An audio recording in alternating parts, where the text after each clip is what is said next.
dilanjutkan oleh teman saya.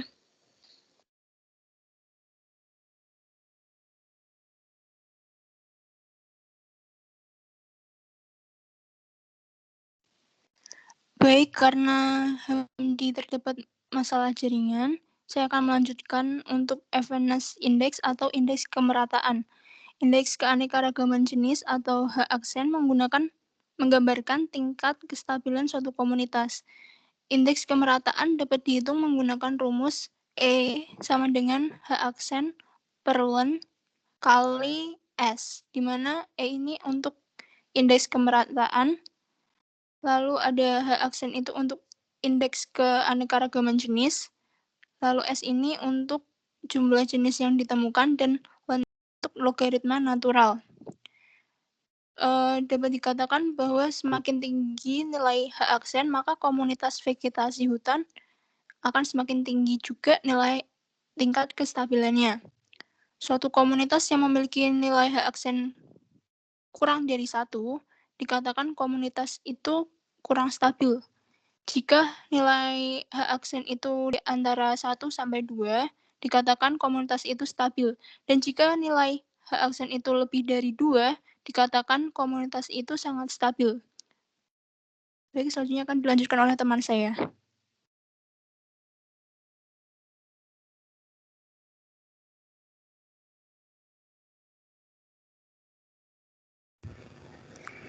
Baik teman-teman, selanjutnya kita lanjut ke indeks kesamaan atau similarity index. Nah, jadi indeks kesamaan atau similarity index ini merupakan nilai yang menggambarkan tingkat kesamaan struktur dan komunitas jenis dari tegakan yang dibandingkan. Dalam indeks kesamaan ini, antara spesies, indeks kesamaan ini dapat digunakan untuk mengetahui tingkat kekerabatan suatu spesies maupun tingkat vegetasi suatu komunitas. Nah, maksudnya untuk mengetahui kekerabatan spesies itu, jadi dalam indeks kesamaan ini bisa digunakan untuk menentukan kekerabatan spesies itu berdasarkan kemiripan karakter morfologi yang dimiliki. Nah, karakter morfologi itu kan merupakan salah satu hal penting dalam menentukan identifikasi dalam taksonomi, di mana bentuk atau karakter morfologi secara umum merupakan data yang paling baik untuk membatasi suatu takson, karena morfologi mudah untuk dilihat dan bukan merupakan karakter yang tersembunyi. Nah, kita tahu kalau satu tingkatan takson spesies yang sama cenderung memiliki kemiripan morfologi yang tinggi dibanding dengan spesies dari takson yang berbeda. Oleh karena itu, tingkat kekerabatan antara spesies dapat ditandai dengan besarnya presentase kemiripan karakter morfologi melalui similarity index ini. Lalu, bagaimana indeks similarity ini digunakan untuk mengetahui tingkat vegetasi, yaitu melalui indeks similarity ini kita bisa melihat bahwa kesamaan vegetasi itu bisa berdasarkan komposisi penyusun vegetasi. Nah, komposisi vegetasi misalnya dapat berupa pohon, herba, semak, dan lain-lainnya di dua komunitas yang kita bandingkan. Terus dari komposisi penyusun dua komunitas tersebut bisa kita hitung indeks similarity, di mana indeks similaritas tinggi memberikan indikasi bahwa komposisi spesies penyusun relatif sama. Lalu kemiripan komunitas menunjukkan bahwa menunjukkan keadaan yang hampir sama antara dua komunitas terhadap komponen biotiknya. Kenapa komponen biotik? Karena dalam suatu komunitas itu kan tersusun atas berbagai organisme ya, seperti hewan, tumbuh-tumbuhan, dan lain sebagainya. Nah, dalam hal ini, komponen biotik itu berpengaruh dalam pertumbuhan dan perkembangan penyusun komunitas tersebut. Misalnya, di suatu komunitas itu terdapat kompetisi atau hubungan timbal balik lainnya. Nah, indeks similarity ini dapat dihitung menggunakan rumus similaritas Sorensen, yaitu SI sama dengan 2C per A plus B dikali 100%, di mana SI merupakan indeks kesamaan dan C merupakan jumlah karakter yang sama yang dimiliki oleh spesies A dan B. Dalam hal ini adalah untuk menghitung morfologi, tetapi kalau misal untuk menghitung vegetasi, yaitu yang C ini bisa merupakan jumlah organisme yang ada dalam suatu komunitas tersebut. di antara kedua komunitas tersebut yang sama. Lalu yang A itu jumlah karakter yang dimiliki oleh spesies A untuk menghitung morfologi. Kalau untuk menghitung vegetasi yaitu misalnya komposisi tumbuh pohon di komunitas A, lalu yang B ini jumlah karakter yang dimiliki oleh spesies B atau jumlah pohon yang ada di komunitas B. Lalu semakin besar nilai indeks kesamaan, maka kesamaan jenis kedua komunitas yang dibandingkan semakin seragam komposisi jenisnya. Next.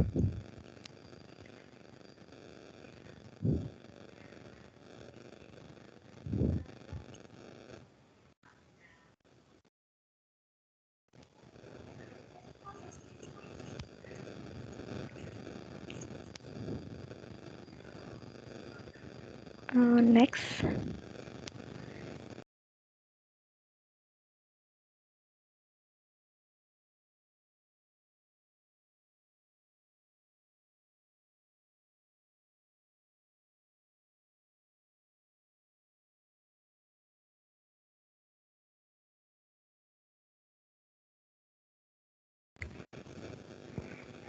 Nah, indeks kesamaan atau similarity index ini memiliki rentang, yaitu antara 0 sampai 100%, di mana nilai indeks kemiripan menunjukkan 75 lebih dari 75% dianggap mirip, dan nilai indeks kesamaan kurang dari 75% maka dianggap tidak mirip. Nah, seperti contohnya ini pada penelitian Astuti tahun 2019 bahwa indeks kesamaan ini bisa menentukan kekerabatan antara Melanopus differentialis dan Melanopus bivitatus, di mana dalam penelitian tersebut kedua spesies itu memiliki nilai indeks kesamaan sebesar 92,3%, yang menunjukkan bahwa kedua spesies itu memiliki berkerabat dekat. Lalu, sedangkan untuk Melanopus differentialis dan Neokurtila hexadactylita yaitu sebesar 33,87%, yang menunjukkan bahwa kekerabatan di antara keduanya itu sangat jauh. Lalu ada juga penelitian dari Mawazin tahun 2013 yang menunjukkan bahwa indeks kesamaan ini bisa digunakan untuk menghitung komposisi suatu vegetasi dalam komunitas, di mana dalam penelitian tersebut permukaan tingkat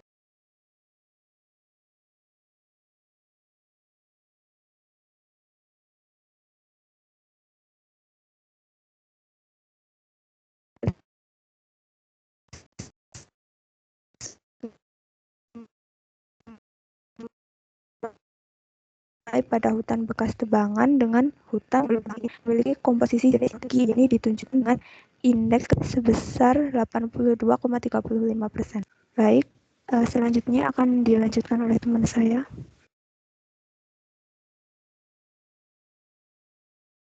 Selanjutnya, hubungan faktor biotik dan abiotik. Nah, tadi kan sempat disinggung ada faktor biotik dan abiotik. Faktor biotik itu sendiri yaitu unsur yang bersifat hidup. Ada hewan, tumbuhan, manusia, burung, dan lain-lain. Lalu ada abiotik yaitu unsur yang bersifat tidak hidup. Ada air, cahaya matahari, tanah, batu, udara, suhu, dan temperatur. Unsur biotik dan abiotik ini apa hubungannya? Hubungannya yaitu unsur dari biotik dan abiotik ini penting bagi makhluk hidup untuk melangsungkan kehidupannya. Bicara mengenai unsur biotik dan abiotik, tentu erat kaitannya dengan ekosistem yang mencirikan lingkungan makhluk hidup tersebut. Di antaranya ada ekosistem hutan, ekosistem mangrove, ekosistem danau, dan ekosistem sawah. Di sini saya akan menjelaskan mengenai salah satu siklus biogeokimia, yaitu siklus air atau siklus hidrologi. Proses ini terjadi secara kontinu, di mana air laut menguap menjadi gas karena panas matahari, atau disebut evaporasi. Lalu ada pula transpirasi, yaitu penguapan air oleh tumbuhan. Nah, uap air tersebut mengalami kondensasi sehingga terbentuklah awan. Presipitasi mengakibatkan hujan turun ke daratan. Lalu ada infiltrasi, di mana air dari presipitasi tadi merembes ke dalam tanah dan akan mengalir menuju laut kembali. Baik, sekian, terima kasih. Dari teman-teman sebelum YouTube, apakah ada pertanyaan?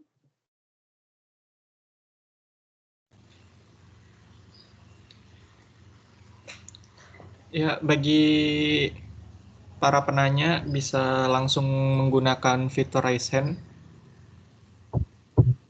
Halo. Halo kelompok berapa ini ya? Halo Bu. Ya. Apa namanya? Ini ya, saya memberikan ulasan sedikit ya tentang apa yang sudah disampaikan.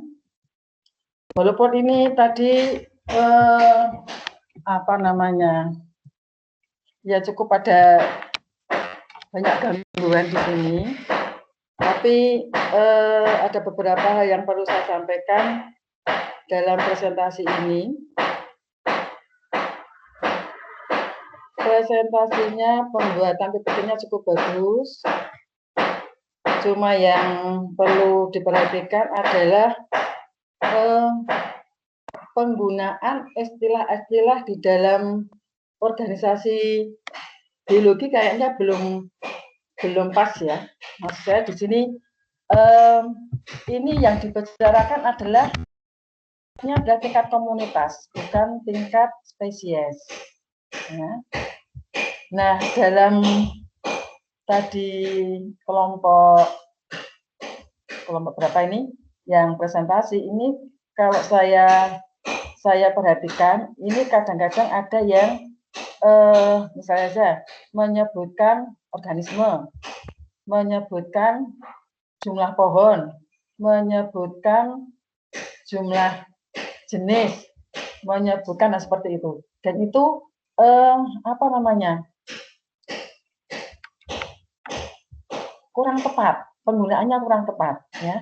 Jadi saya mendengarkan loh ini kok tingkatannya kok jadi tingkat apa namanya? Tingkat spesies bukan, atau bahkan tingkat individu seperti itu ya. Nah, kemudian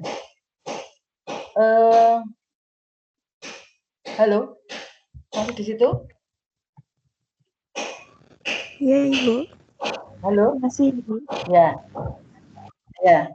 Ini untuk semua ya, untuk semua, tidak hanya untuk kelompok ini. Tadi membicarakan tentang indeks ya.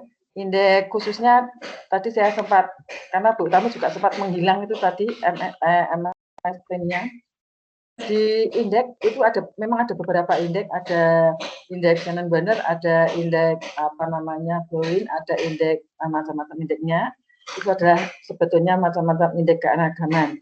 Nah, cuma kemudian pada saat kalian membicarakan indeks, itu antara indeks yang satu sama-sama misalnya Shannon-Banner, itu di situ dikatakan apa namanya, misalnya saja kalau indeksnya itu lebih tinggi dari 3, itu dikatakan bahwa komunitasnya itu adalah komunitas yang stabil. Kemudian indeksnya di antara 1 sampai 3 itu komunitasnya sedang. Kemudian di bawah 1 itu komunitasnya kurang bagus. Nah, sementara untuk di slide yang lainnya itu dikatakan itu ranknya berbeda dan tidak konsisten. Coba nanti di apa namanya, di seperti lagi. Jadi ranknya antara slide 1 dengan slide yang lainnya sama-sama si indeksnya sama, indeks Shannon-Banner itu berbeda ranknya ya. Jadi perlu dicermati. Kemudian ini yang penting lagi adalah tadi membicarakan tentang indeks kesamaan ya, indeks kesamaan atau indeks similaritas ya, similaritas indeks.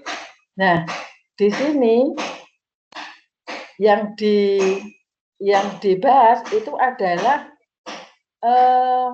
indeks kesamaan komunitas, bukan indeks kesamaan jenis ya. Tadi rumusnya itu adalah indeks kesamaan jenis. Jadi untuk A itu adalah karakter yang ada pada spesies 1.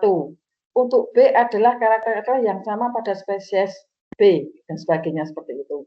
Nah, itu sebetulnya yang kalau itu tingkat spesies, memang kita bisa tingkat spesies ya. Jadi membandingkan antara spesies satu dengan spesies yang lain itu oke, menggunakan juga ada memang menggunakan indeks kesamaan ya. Jadi nanti ada indeks kemiripannya itu berapa berdasarkan karakter yang dimiliki oleh setiap spesies yang ada. Misalnya saja ternyata spesies ini memiliki daun majemuk, yang satu juga majemuk, berarti sama. Dan nanti semua karakter itu nanti diulah semua. Itu nanti akan mendapatkan indeks kemiripan, tetapi pada tingkat spesies. Jadi spesies satu dibandingkan spesies yang lain. Nah, sementara ini yang dibahas ini itu tingkatnya adalah komunitas. Jadi kita membandingkan antara komunitas yang satu dengan komunitas yang lain. Misalnya ini ada komunitas apa namanya tadi di situ sudah ada betul ya, ada yang betul tapi juga ada yang salah. Contohnya di situ membandingkan komunitas tumbuhan bawah yang bekas ditebang dengan komunitas tumbuhan bawah yang belum ditebang, itu boleh, itu contohnya pas. Tapi kalau kemudian yang pertama tadi itu mencontohkan bahwa ada penelitian Astuti ya, Astuti itu dia meneliti melanopsis spesies melanopsis dengan yang lainnya itu memiliki kemiripan yang tinggi. Nah itu contohnya kalau di topik ini itu kurang pas ya. Jadi yang dibahas di sini adalah topiknya komunitas. Nah, kemudian di dalam menyebutkan misalnya saja rumusnya itu 2C A plus B ya. Jadi jumlah spesies yang sama, C-nya itu jumlah spesies yang sama, bukan jumlah individu ya, jumlah spesies yang sama antara dua komunitas dibagi dengan jumlah spesies yang ada di komunitas A ditambah jumlah komunitas yang ada di spesies C, kemudian hasilnya berapa, baru kemudian mendapatkan indeks kemiripan. Nah seperti itu. Jadi sekali lagi ini mohon untuk bisa dicermati untuk kelompok ini dan juga mungkin untuk kelompok untuk yang lainnya seperti itu. Jadi dalam pembahasan ini adalah kita mau membahas analisis struktur komunitas, ya. Analisis komunitas di suatu kawasan. Nah seperti itu. Halo. Halo Ibu. Iya. Gimana penjelasannya? Kami kira membingungkan apa enggak atau malah tambah enggak tahu yang dimaksud mengerti ya Cukup atau bisa. bagaimana? Iya, karena ini menjadi konsep dasar ya, konsep dasar nanti kalau kalian penelitian ataupun kalian misalnya saja presentasi hasil seperti itu harus di apa namanya diluruskan apakah ini mau tingkat spesies apakah ini mau tingkat komunitas seperti itu beda ya, beda. Nah itu saja mungkin dari Bu Tami, nanti mohon untuk bisa dibuka lagi, ada beberapa istilah juga yang saya lihat juga kurang tepat di situ. Jadi kalau indeks keanekaragaman itu bukan indeks kekayaan jenis, bukan. Indeks kekayaan jenis itu ada spesies richness ya, kekayaan jenis. Tapi di sini indeks keanekaragaman itu bukan kekayaan jenis, itu yang mungkin perlu juga diluruskan. Gitu. Itu saja dari Bu Tami pesannya. Kemudian silahkan berdiskusi, boleh langsung, boleh menggunakan chat. Silahkan dilanjutkan. Baik, sampai Ibu. jam 9 ya, nanti boleh dilanjutkan di chat, nanti kami mau lihat di chatnya ya. Baik, bagi para penanya bisa langsung menggunakan fitur Raise Hand untuk ingin bertanya. Silakan.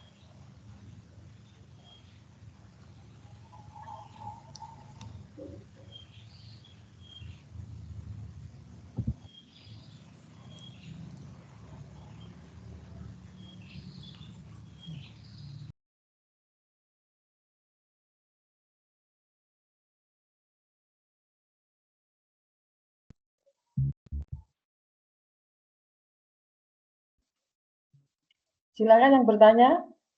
kalian ini kan sudah praktikum ya, sudah praktikum, sudah menghitung. Nah mungkin pada saat praktikum juga mungkin ada yang, saya kok nggak begitu paham dengan hitungan ini ya. Ini boleh disampaikan di sini.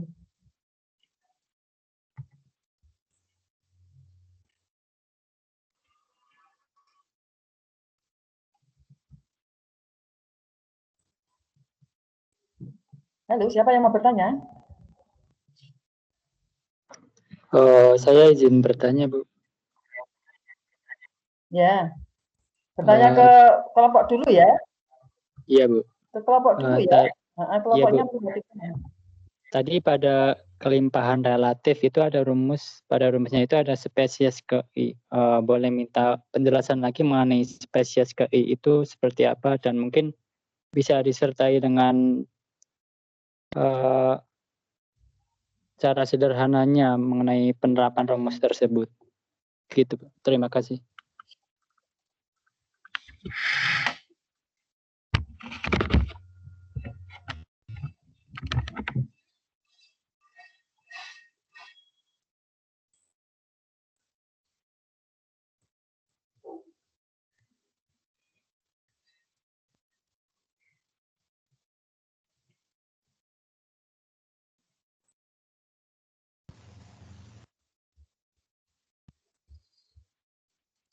Boleh langsung dijawab ini pertanyaannya.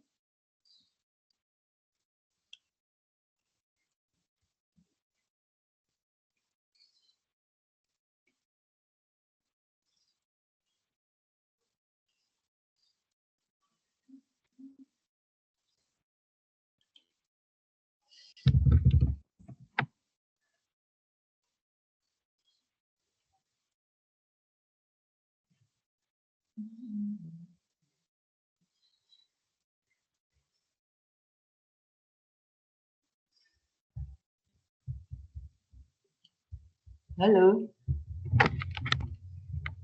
Ini satu kelompok berapa orang ya? Halo Ibu. Silakan dijawab, satu kelompok berapa orang, siapa yang sudah siap untuk menjawab? Saya mau coba buat menjawab, Bu. Ya. Jadi jumlah spesies ke I itu maksudnya I itu sama seperti N gitu loh. Jadi maksudnya kelimpahan untuk spesies kesekian, maksudnya seperti itu. Lalu untuk penerapannya, saya masih kurang menemukan artikel yang lebih lengkap karena beberapa artikel itu rumusnya tuh berbeda-beda gitu loh. Jadi saya kurang bisa menjelaskan untuk penerapan perhitungannya itu seperti apa. Mungkin ada teman-teman yang mau menambahkan.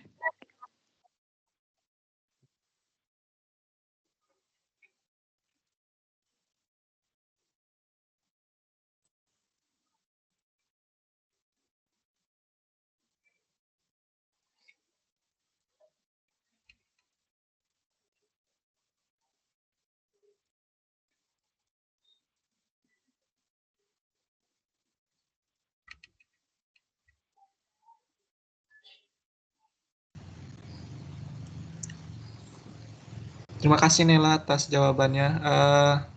Apakah dari Firmanda udah bisa menjawab atau masih belum puas dengan jawabannya?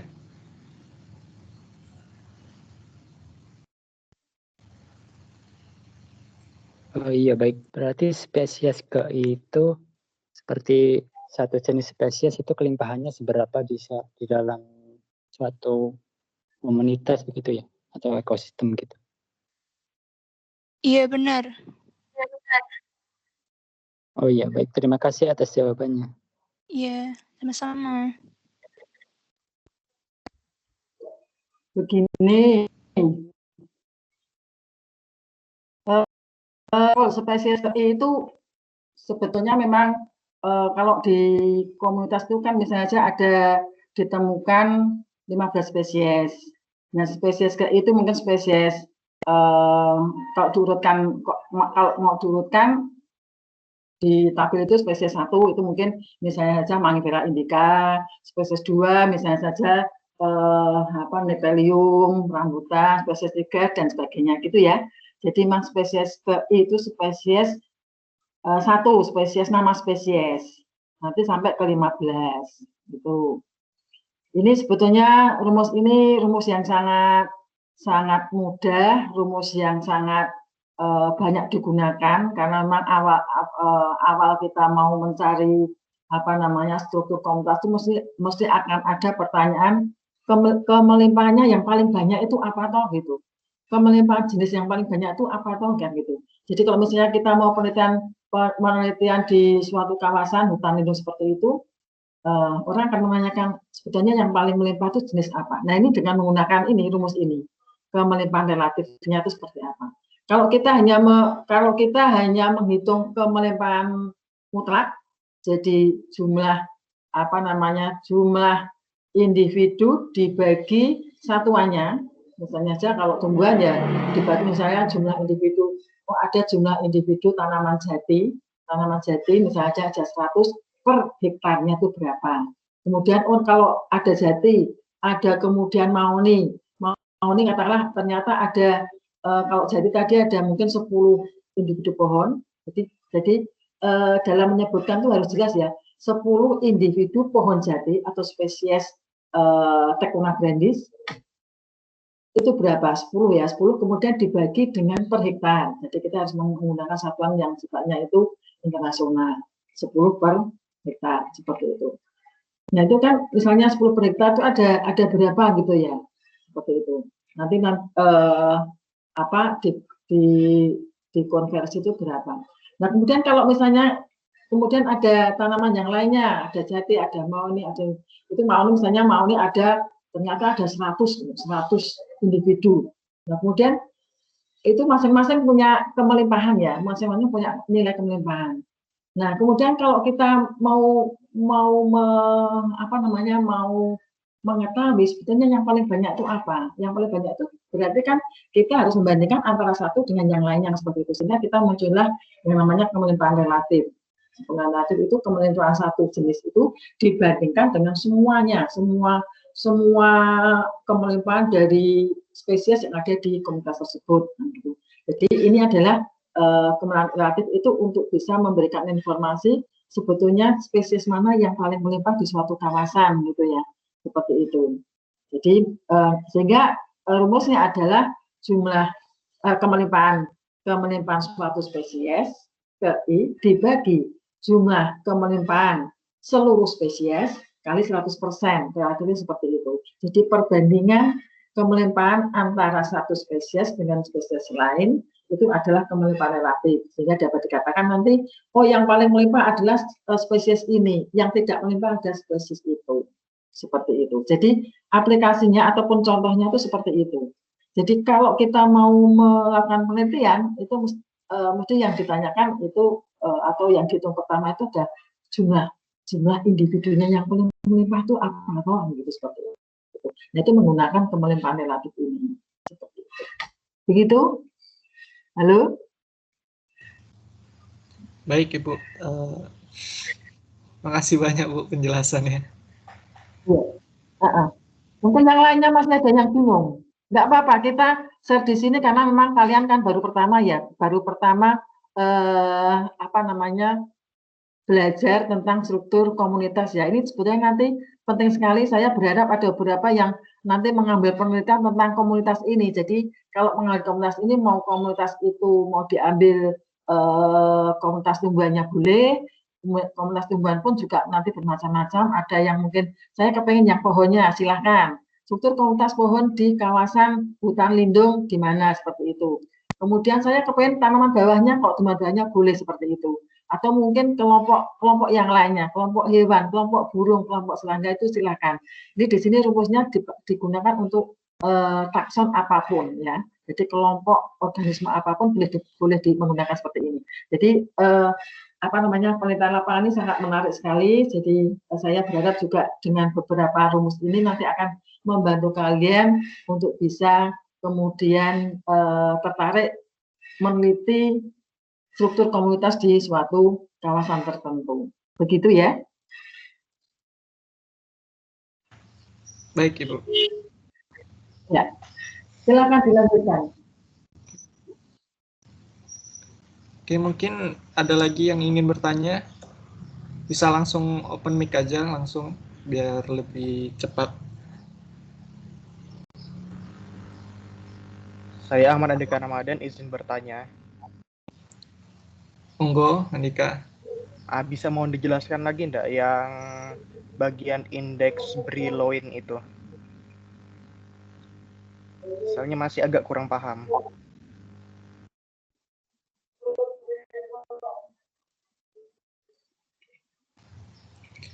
Oke, mungkin dari kelompok penyaji bisa langsung dijawab atau mau didiskusin dulu? Ya, bisa lah.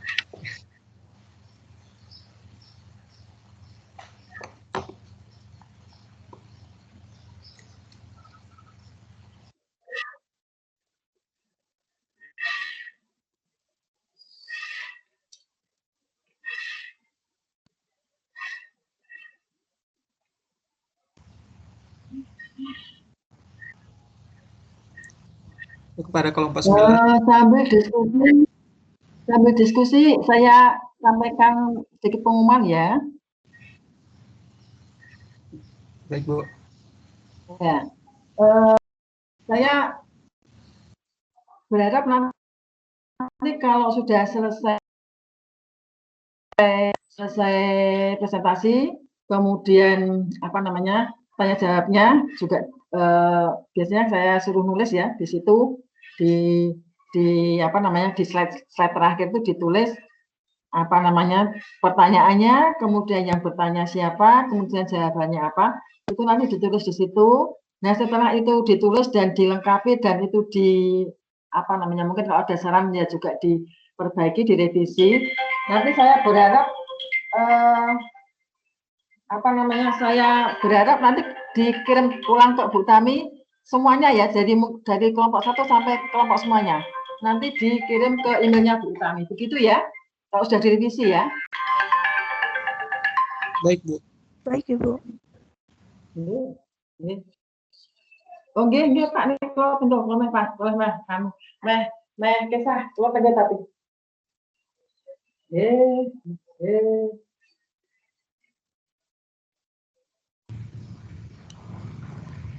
Oke, mungkin dari kelompok 9 bisa menjawab pertanyaan dari Andika.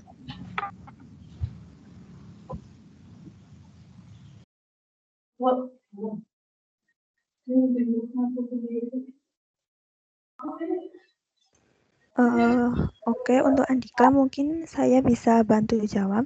Jadi maksud dari indeks Brillouin itu gini loh, menghitungnya itu menggunakan aturan log. Nah, aturan log itu bisa kita pelajari di kayak dulu kita pernah dapat waktu SMA ya. Nah, itu bisa dipelajari lagi penghitungannya gimana. Nah, dalam indeks Brillouin itu ini kan ada N, jumlah total individu dalam unit contoh.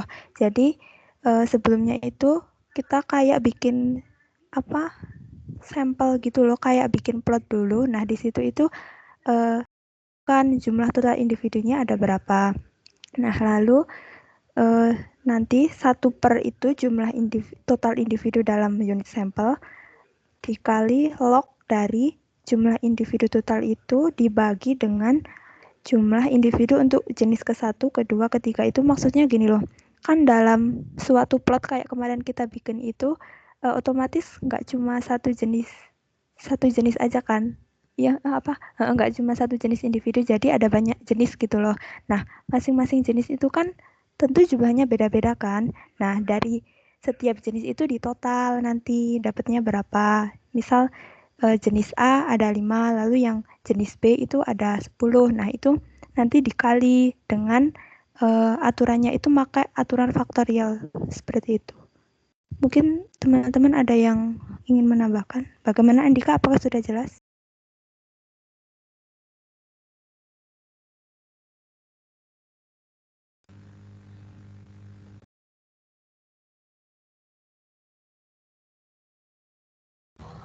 Gimana Andika, apakah pertanyaannya bisa diterima atau masih ada yang mengganjal? Indeks Brillouin ini untuk menghitung keanekaragaman juga ya?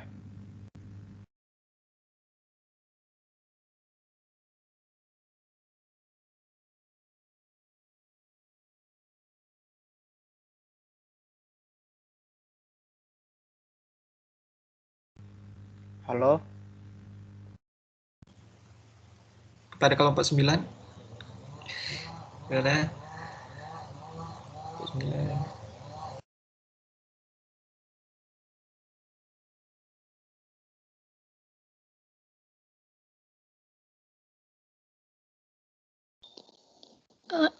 Izin menambahkan, iya benar Andika, indeks Brillouin itu untuk mengukur keanekaragaman spesies, keanekaragaman komunitas, karena indeks Brillouin itu kan menyatakan hubungan antara jumlahnya itu, jumlah spesies di dalam komunitas yang tadi dinyatakan dalam N sama kemerataan spesiesnya, begitu.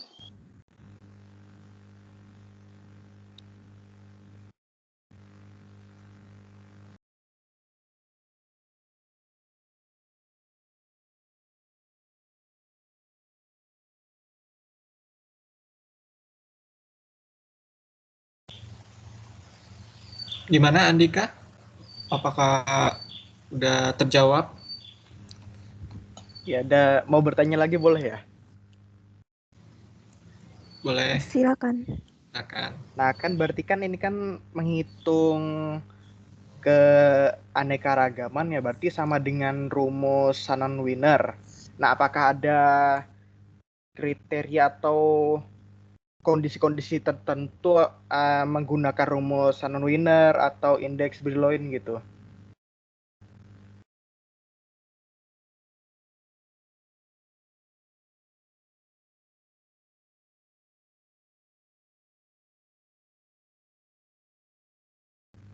Apakah terdengar tadi pertanyaan saya?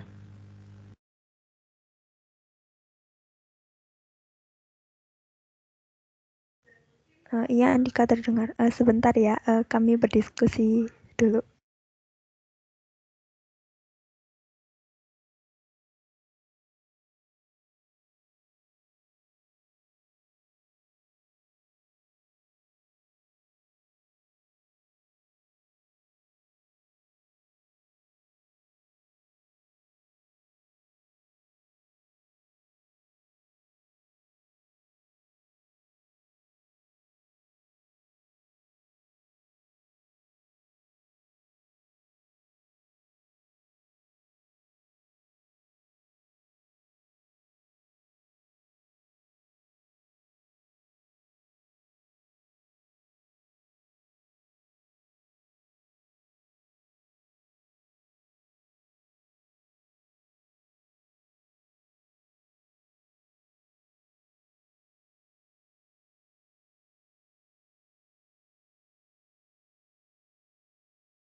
Dari kelompok 9, apakah udah ini bisa dijawab?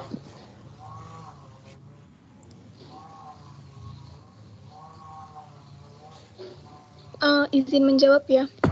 Kalau untuk kapan digunakannya indeks Shannon-Wiener atau indeks Brillouin itu saya belum menemukan yang alasan tertentu yang signifikan gitu. Cuma dari referensi yang saya baca, kalau indeks nilai yang ditunjukkan dari peta yang sama dengan pengukuran indeks Brillouin atau indeks Shannon-Wiener itu lebih kecil di indeks Brillouin. Jadi pengukuran dengan indeks Brillouin itu tidak cukup signifikan untuk menentukan keanekaragaman spesies.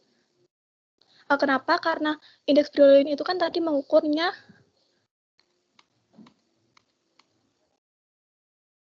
dengan log dari jumlah individu untuk jenis ke-1, 2, dan seterusnya. Nah,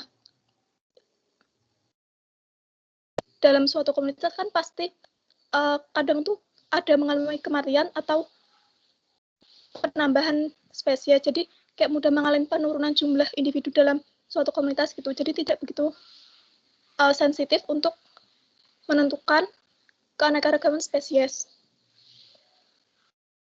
Gitu.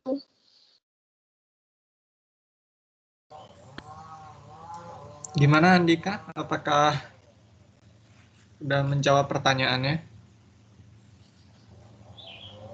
Ya, terima kasih atas jawabannya. Terima kasih Andika. Mungkin apakah ada yang ingin bertanya lagi? Langsung on mic. Halo, suara Zalfa masuk nggak ya? Oh, masuk Kak Zalfa. Masuk. Izin bertanya ya. Jadi kan tadi kan udah banyak ngejelasin tentang indeks-indeks ya, tapi lebih banyak contohnya itu untuk komunitas vegetasi. Nah, Zalfa mau tanya, untuk indeks-indeks tersebut bisa digunakan untuk menghitung keragaman yang ada di komunitas laut atau enggak? Kalau misalnya bisa, mungkin teman-teman kelompok 9 punya contoh, boleh dijelasin contohnya. Terima kasih. Ya, sama-sama Zalfa. Dari kelompok 9, apakah perlu diskusi terlebih dahulu? Atau bisa langsung dijawab?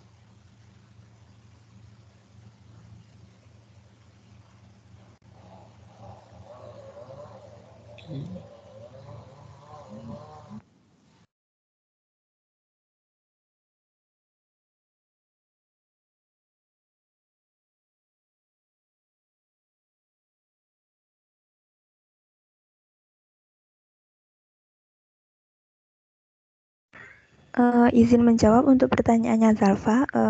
Jadi apakah indeks-indeks ini bisa digunakan untuk menghitung kemelimpahan di perairan gitu kan?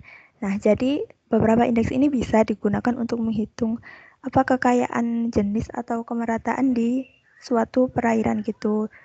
Misalnya itu kayak perhitungan kemelimpahan plankton ataupun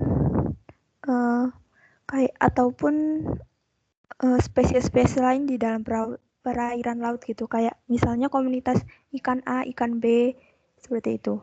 Apakah jawabannya bisa diterima? Iya, bisa diterima. Makasih, Latifah. Iya, sama-sama. Kasih Zalfa udah bertanya.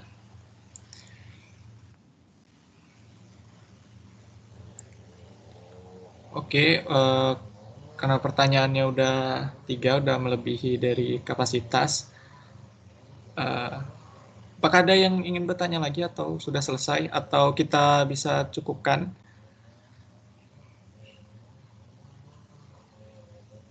Oke, mungkin tidak ada lagi. Mungkin sekian presentasi pada pagi hari ini. Saya selaku moderator ingin mengucapkan terima kasih kepada teman-teman dan kepada Bu Sri Utami yang sudah berpartisipasi dalam presentasi pagi hari ini. Juga saya ingin meminta maaf jika dari awal sampai sekarang ada salah-salah kata, lebih kurangnya saya mohon maaf. Selanjutnya saya serahkan kepada Bu Utami selaku dosen pembimbing.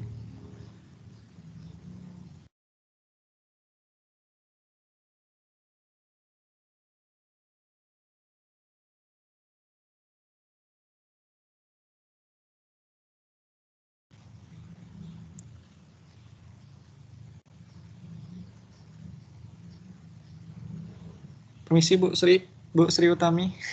Bu.